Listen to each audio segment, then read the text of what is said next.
Putin is the aggressor. Putin chose this war, and now he and his country will bear the consequences.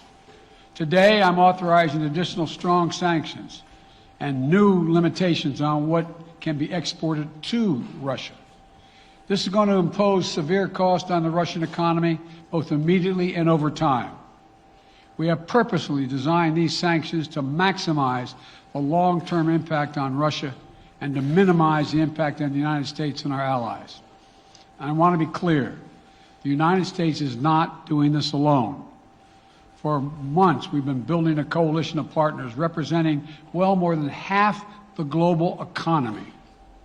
27 members of the European Union, including France, Germany, Italy, as well as the United Kingdom, Canada, Japan, Australia, New Zealand, and many others, to amplify the joint impact of our response. I just spoke with the G7 leaders this morning, and we're in full and total agreement. We will limit Russia's ability to do business in dollars, euros, pounds, and yen to be part of the global economy. We'll limit their ability to do that. We're going to stunt the ability to finance and grow the Russian military. We're going to impose and we're going to impair their ability to compete in high-tech 21st century economy. We've already seen the impact of our actions on Russia's currency and the ruble, which early today hit its weakest level ever in history. The Russia stock market plunged today. The Russian government borrowing rate spiked by over 15%. In today's actions, we've now sanctioned Russian banks that together hold around $1 trillion in assets. We've cut off Russia's largest bank, a bank that holds more than 1/3 of Russia's banking assets by itself, cut it off from the U.S. financial system. And today, we're also blocking 4 more major banks. That means every asset they have in America will be frozen. This includes VTB, the second largest bank in Russia, which has $250 billion in assets.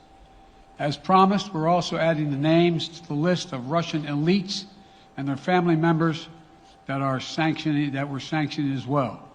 As I said on Tuesday, these are people who personally gain from the Kremlin's policies, and they should share in the pain.